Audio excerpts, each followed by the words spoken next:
नमस्कार माझ्या विद्यार्थी मित्र आणि मैत्रिणींनो. मुलांनो, आपण पत्रलेखन शिकत आहोत.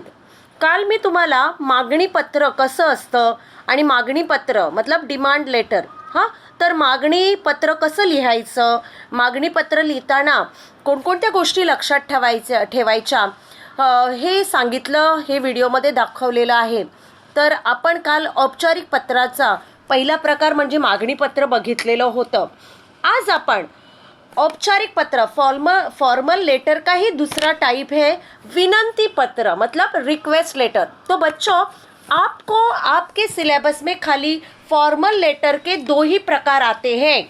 एक है मांगनी पत्र और दूसरा है विनंती पत्र रिक्वेस्ट लेटर. ये दो ही प्रकार फॉर्मल लेटर के बच्चों, ये आपको अच्छी तरह से करने हैं. प्लस मैंने होमवर्क और असाइनमेंट दिया है, वो दोनों कंप्लीट करो. होमवर्क आपके नोटबुक में लिखो. ओके, तो एक बार वापस हम लोग रिवाइज करते कि कल हम लोगों ने क्या देखा. पत्र लेखन की दोन व्यक्ती मतलब दो पर्सन्स, दो इंसान किंवा दोन संस्था मतलब कोई भी ऑर्गनायझेशन, कोई भी कंपनी, फॅक्टरी जो भी है, यांच्यामधील विचारांची देवाणघेवाण म्हणजे पत्रलेखन. देखो, अगर किसी कंपनी का दूसरे कंपनी के साथ जो व्यवहार चलता है वो पत्र के जरिए होता है. पहले बहुत था, लेकिन आजकल हम लोग टेक्नोलॉजी, साइंस और टेक्नोलॉजी बहुत आगे गए हैं, तो आजकल हम लोग ईमेल वगैरह मेल करते हैं. लेकिन फिर भी अभी भी पत्र लेखन आपको ज़रूरी है. कभी कभी आपको गवर्नमेंट ऑफिस में, प्राइवेट सेक्टर में जाने के लिए या वहाँ पे काम आपका होता है, वो करने के लिए आपको लेटर राइटिंग ज़रूरी है. नेक्स्ट देखो, आपल्या मनातले भाव, आपके मन के जो भावना है, भाव मतलब भावना, फीलिंग्स आणि विचार, आपके थॉट्स दूसऱ्यापर्यंत पोहोचवण्याचे. अगर आपके मन में जो भावना है, आपके जो थॉट्स है, वो दूसरों तक पहुंचाने का ये लिखित मतलब रिटन, ओके, माध्यम म्हणजे पत्रलेखन. आपके भावना आप लिख सकते हो लेटर के जरिए. आपले मनने, आपको जो कहना है, आप जो कहना चाहते हो, दूसऱ्यापर्यंत पोहोचवणारे माध्यम म्हणजे पत्रलेखन. देखो कितने अच्छी तरह से पत्रलेखन के बारे में इंफॉर्मेशन दी है. ये बेसिक इंफॉर्मेशन है बच्चों, आपको समझने के लिए. पत्रलेखन एक कला है, एक आर्ट है. अगर आपको ये आर्ट अच्छी तरह से आपने समझा, आपके दिमाग में फिक्स किया स्टेप बाय स्टेप, तो आप अच्छे मार्क्स लेके आ सकते हो. ओके, आता बघूया आपण. काल पण हे बघितलेलं की पत्र लेखनाचे दोन प्रकार आहेत.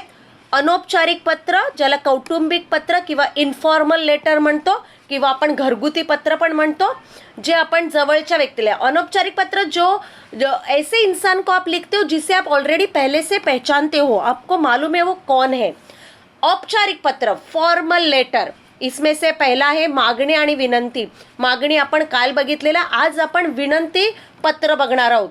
कार्यालयन मतलब ऑफिस, वो व्यवसाय मतलब बिजनेस के लिए ये लेटर ज़रूरी है कि यहाँ पे आप जिसे पत्र लिखते हो उसके बारे में आपको मतलब उससे आप पहचानते नहीं हो, पर्सनली आप उन्हें जानते नहीं हो. नेक्स्ट आज बघूया औपचारिक पत्र म्हणजे काय. कि आपल्या दररोजच्या अडचणी सोडवण्यासाठी, आपके जो प्रॉब्लम्स रहते वो सॉल्व करने के लिए आणि विविध प्रकारच्या सेवा प्राप्त करण्यासाठी, गवर्नमेंट के जो सर्विसेस है वो आपको मिलने के लिए आपल्याला शासकीय मीन्स गवर्नमेंट आणि खाजगी मतलब प्राइवेट सेक्टर कार्यालयांना लिखित स्वरूपात पत्र लिहावी लागतात. देखो आपके प्रॉब्लम, देखो गवर्नमेंट से अगर आपके एरिया में जो भी प्रॉब्लम है तो वो लिखने के लिए आपको क्या चाहिए, लेटर की सहायता आप लेती हो. मतलब आपकी अड़चन, आपका कोई प्रॉब्लम है वो सॉल्व करने के लिए आपको लेटर लिखना पड़ता है. या सेवा, कभी कभी गवर्नमेंट के बहुत सारे स्कीम रहते हैं बुजुर्गों के लिए, बच्चों के लिए, विद्यार्थियों के लिए, तो वो प्राप्त करने के लिए आप मांगनी पत्र या विनंती कर सकते. ओके, तो ऐसे लेटर्स लिखने के लिए आपको औपचारिक लेटर ही लिखना पड़ता है. या पत्रांना आपण औपचारिक पत्र म्हणतात. ओके, पुढे जाऊया. हे काल मी मुद्दे तुम्हाला एक्सप्लेन केलेले मुलांनो. आज पुन्हा मी रिवाइज करते की तुमच्या डोक्यामध्ये ते फिक्स होऊन जाईल. बघा, औपचारिक पत्र लिहिताना लक्षात घ्यावयाच्या बाबी, कोणकोणत्या गोष्टी तुम्ही लक्षात ठेवायचं. पहिलं, ईमेल पैटर्न नुसार पत्र लिहायचे असल्याने ईमेल की तरह आपको लिखना है. पहले की पैटर्न आपको छोड़नी है, पुरानी पैटर्न. संपूर्ण पत्र डाव्या बाजूलाच लेफ्ट साइडलाच लिहायचे आहे. पूरा लेटर आपको लेफ्ट साइड में ही लिखना है, राइट साइड में नहीं लिखना है. पहले हम लोग राइट साइड में लिखते थे, अभी वो पैटर्न बंद हो गई है. फर्स्ट पॉइंट, सबसे पहला, पत्राच्या सुरुवातीला दिनांक लिहावी. ये मैंने कल भी बोला था आपको की सुरुवात ही दिनांक किंवा तारीख ह्यानेच होते आणि ही दिनांक कोणत्या बाजूला लिहिणार? डाव्या बाजूला. दिनांक लिहिल्यानंतर काय करायचं? त्यानंतर खाली ज्यांना पत्र लिहायचं तिथे प्रति, मैंने बोला था कल भी, प्रति मतलब जैसे आप इंग्लिश में टू लिखते हो असे लिहून त्यांचे नाव, जिसे आप लेटर लिख रहे हो उनका नाम, त्यांचे पद, उनकी पोस्ट, अगर नाम आपको क्वेश्चन में दिया है तो संपूर्ण पत्ता लिहावा. अगर आपके क्वेश्चन में पूरा एड्रेस दिया है तो पूरा एड्रेस लिखने का. अगर आपके क्वेश्चन में एड्रेस नहीं दिया है तो मैंने बोला था काल्पनिक इमेजिनरी एड्रेस आप लिख सकते हो. पिन कोड असेल तर तोही लिहावा. बघा, pin code, pin number. Third point, ज्याच्या खाली विषय त्याच्या खाली विषय मतलब प्रति लिखने के बाद कॉमा देने का, नीचे नेक्स्ट लाइन पे जिसे आप लेटर लिख रहे हो उसका नाम, उसका एड्रेस, उसका पद मतलब पोस्ट, उनका डेजिग्नेशन जैसे हम बोलते हैं ना वैसा. फिर उनका पिन कोड नंबर वो लिखने का. पिन कोड नंबर लिखने के बाद क्या लिखने का? देखो, त्याच्या खाली विषय थोडक्यात लिहावा. विषय मतलब सब्जेक्ट, थोडक्यात मतलब कम शब्दों में लिखना है, डिटेल में लिखने का नहीं. 2-3 लाइन का विषय नहीं रहता है.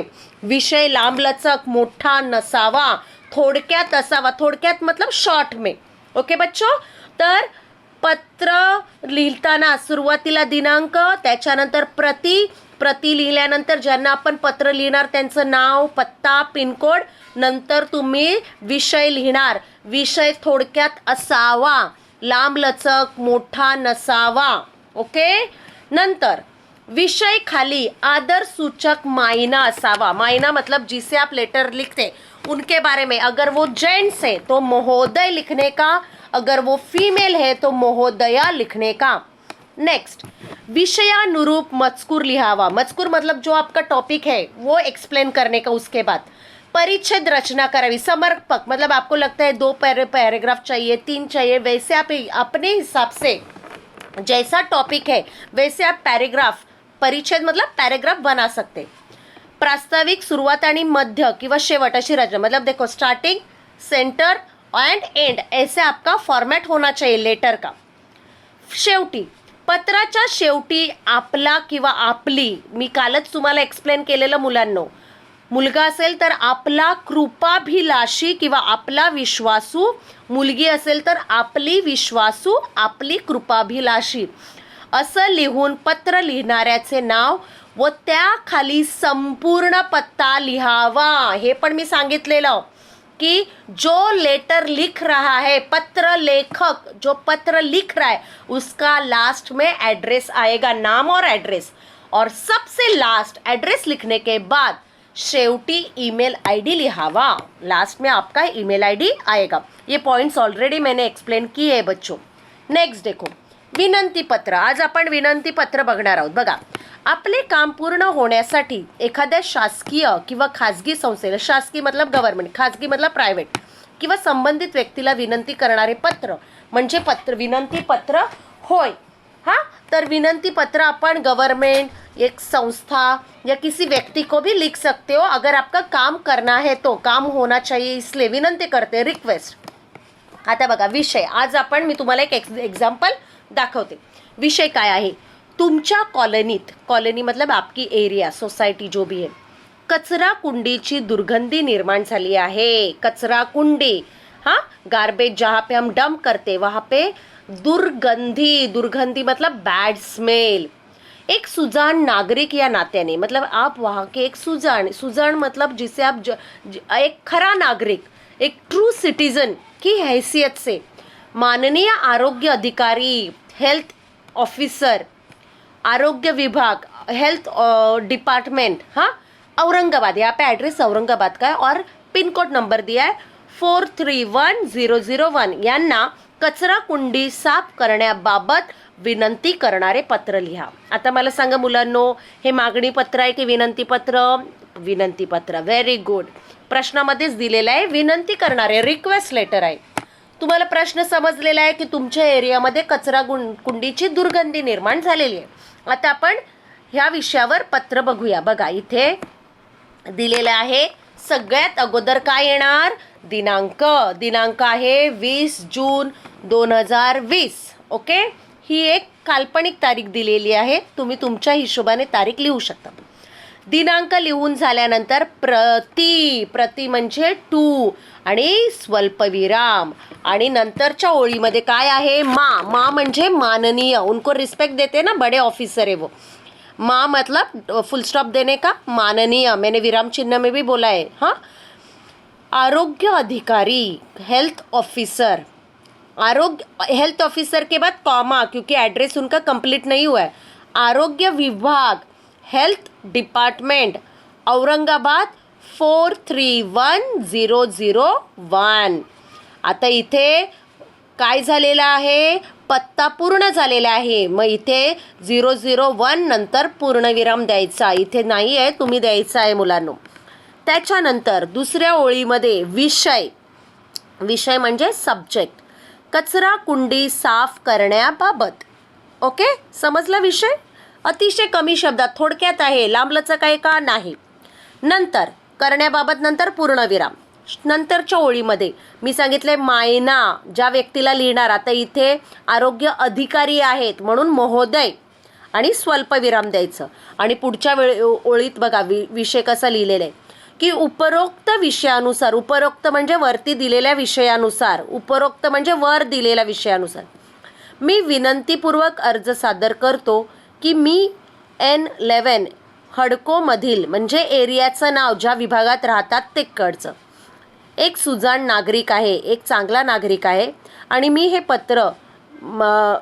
हे पत्र मी कॉलनीतील नागरिकांच्या प्रातिनिधिक रूपाने, मतलब सबका रिप्रेजेंटेटिव, मैं अपनी सोसाइटी के रिप्रेजेंटेटिव के हैसियत से आपको ये लेटर लिख रहा हूँ.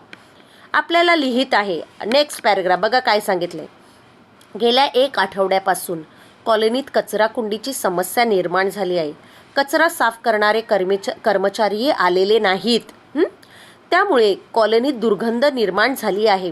शिवाय आजूबाजूला असलेल्या काही हॉटेलही कचरा टाकत आहेत. बघा इथे मुलांनो, तुमची क्रिएटिविटी, आपकी इमेजिनेशन, आप कितने क्रिएटिव हो यहाँ पे दिखाना है. आप उस रिलेटेड जो टॉपिक है उससे रिलेटेड इन्फॉर्मेशन दे सकते हो लेटर में. त्यामुळे आणखी कचरा निर्माण झाला आहे. साफ सफाई कामगार ही उडवाउडवीची उत्तरं देत आहेत. नेहमीप्रमाणे येणारी घंटागाडीही आलेली नाही.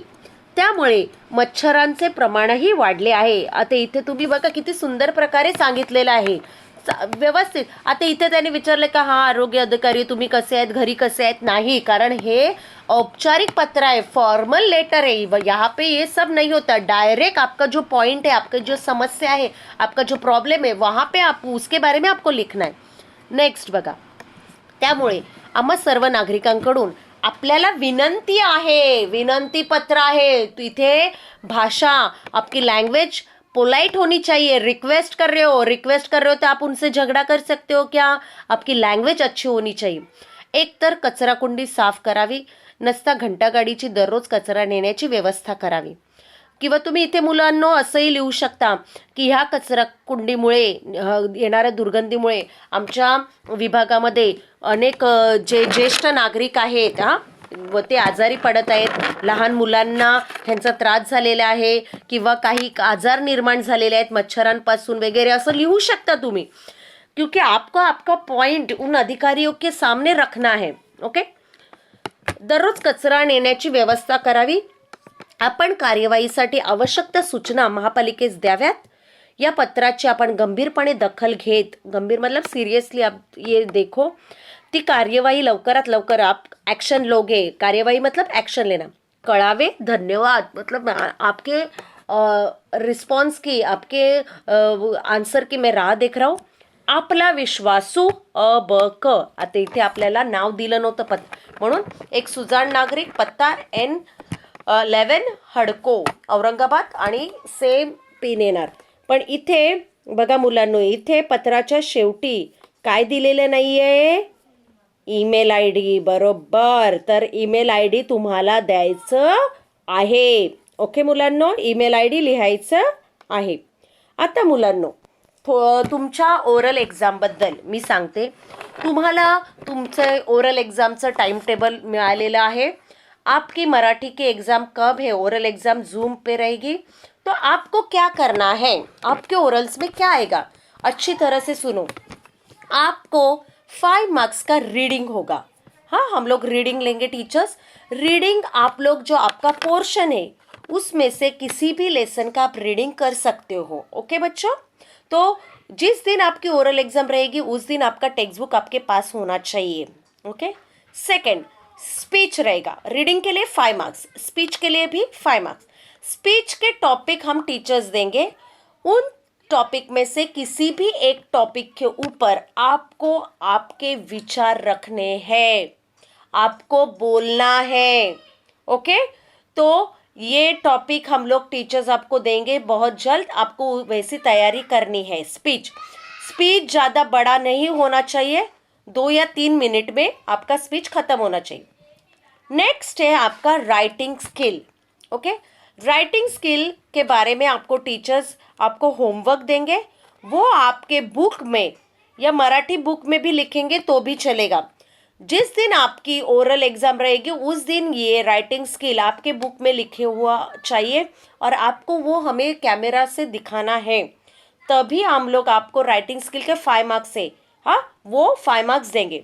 और 5 मार्क्स आपका जो डेली असाइनमेंट हम लोग भेजते हैं, होमवर्क या असाइनमेंट, तो उस होमवर्क या असाइनमेंट के ऊपर आपको आपके 5 मार्क्स है. तो बच्चों क्लियर है? 20 मार्क्स ओरल है आपकी.